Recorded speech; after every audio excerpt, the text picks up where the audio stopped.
be able to have this moment where I'm working still and I can work alongside my son, it's one of the greatest gifts I've ever got from the man above, and I'm going to take full advantage of it.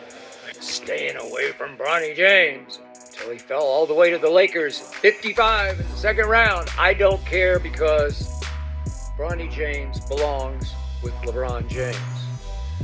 Bronny James can handle playing alongside his all-time great father, the greatest scorer in the history of the NBA. The internet didn't need much time to explode. One emotional interview clip from LeBron James was enough to light the match, but it was what came next that really poured fuel on the fire.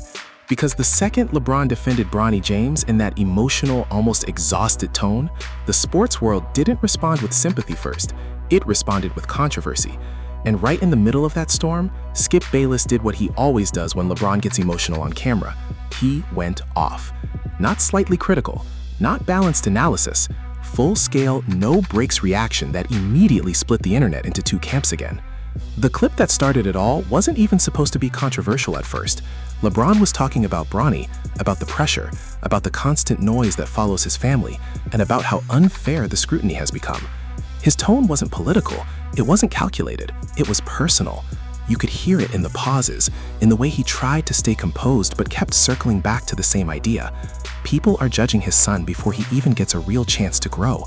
But in today's NBA media landscape, emotional honesty doesn't always get sympathy.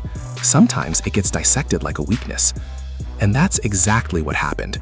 The moment Skip Bayless reacted, the entire conversation shifted from LeBron defending his son to, is LeBron protecting Bronny too much? Skip didn't frame it gently. He questioned the timing, the tone, and the implications of LeBron speaking so openly about Bronny's struggles while still actively shaping the Lakers' championship expectations. And just like that, a father-son moment turned into another national debate about legacy, pressure, and whether the NBA has gone too far with storylines that blur personal life and professional basketball. He's got humility to him. He doesn't act like he's privileged, but they treat him, the coaches treat him like he's privileged because he's that guy's son. This is where the narrative starts to spiral. Because now Bronny James isn't just dealing with rookie expectations anymore. He's caught between emotional protection from his father and brutal criticism from analysts who think the attention itself is part of the problem. And LeBron, instead of reducing pressure, has accidentally intensified the spotlight by talking about it so publicly. That's the paradox nobody wants to admit. The more you defend someone in this league, the bigger the target becomes. And Skip Bayless knew exactly what angle to attack. He didn't question LeBron's love for his son. That would be too easy to dismiss. Instead, he questioned whether that love is interfering with basketball reality. He brought up competitiveness, roster construction, media attention, and the Lakers' championship pressure. His argument wasn't just emotional, it was strategic. He basically suggested that every emotional moment around Bronny adds another layer of pressure that young players usually don't survive easily in the NBA ecosystem. Bron gotta let Bronny be a man.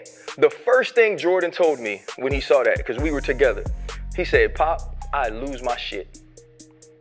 He said, if I did that, if someone was talking about him and I did what LeBron James did, he would lose it. He said, you gotta let me be a man. Here's the part nobody's talking about. The NBA media machine doesn't actually reward emotional honesty in real time. It consumes it. LeBron speaking openly about Bronny doesn't reduce pressure, it amplifies it, because every quote becomes a headline, every sentence becomes a talking point, and every reaction becomes fuel for analysts like Skip Bayless. What was meant to be a human moment turns into content, and content always gets analyzed, debated, and often distorted. LeBron's emotional defense came from a real place though. He's been under the microscope for 2 decades. He understands how narratives form faster than facts.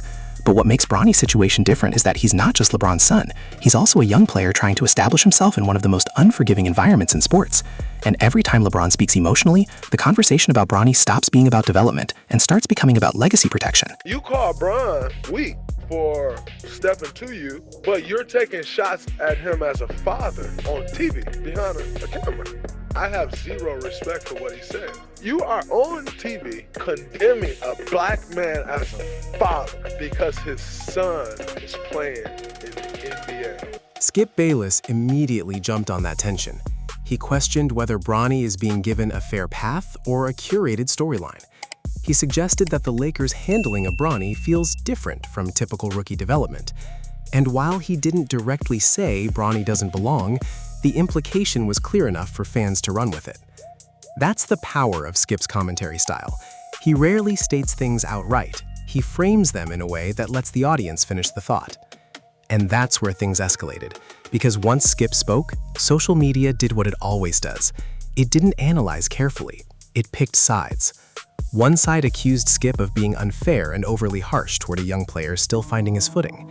The other side said LeBron created this entire situation by making Bronny a global storyline before he even had consistent NBA minutes. Suddenly, the argument wasn't just about basketball. It was about parenting, fame, and whether legacy athletes can ever separate family from competition. This is where it gets dangerous, because once Bronny becomes a debate topic instead of a development project, every action he takes becomes symbolic. A missed shot isn't just a missed shot anymore. It's interpreted as pressure failure. A benching isn't just rotation management, it's treated like organizational doubt. And when Skip Bayless adds fuel to that interpretation, it doesn't matter what the Lakers say publicly anymore. The narrative has already escaped their control. LeBron's frustration in the interview made sense on a human level. Imagine being one of the most scrutinized athletes in history and then watching your son get that same treatment before even fully stepping into the league.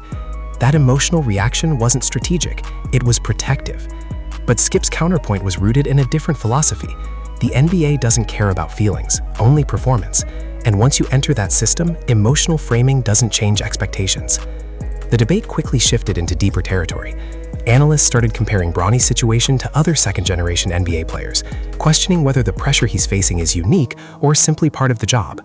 Some former players defended LeBron's emotional honesty, saying that parents in sports have always had strong reactions when their children are involved. Others agreed with Skip Bayless, arguing that constant public defense might actually increase pressure rather than reduce it. And while all of this was happening, Bronny himself stayed mostly silent. No long statements, no public pushback, just basketball and limited minutes. But silence in today's media environment doesn't stop speculation, it accelerates it. Every quiet moment gets filled with outside interpretation, every bench appearance becomes a talking point, and every Skip Bayless segment adds another layer of narrative weight. The Lakers are now stuck in the middle of something they can't fully control. On one side, they have LeBron emotionally defending his son in interviews that resonate with fans. On the other side, they have media analysts questioning whether the situation itself is becoming a distraction.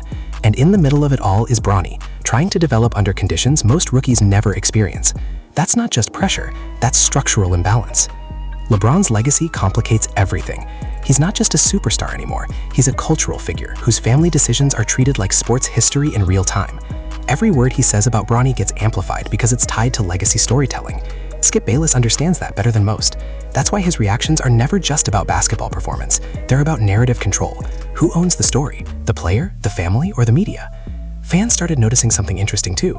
The more emotional LeBron gets in interviews, the more aggressive the media reaction becomes.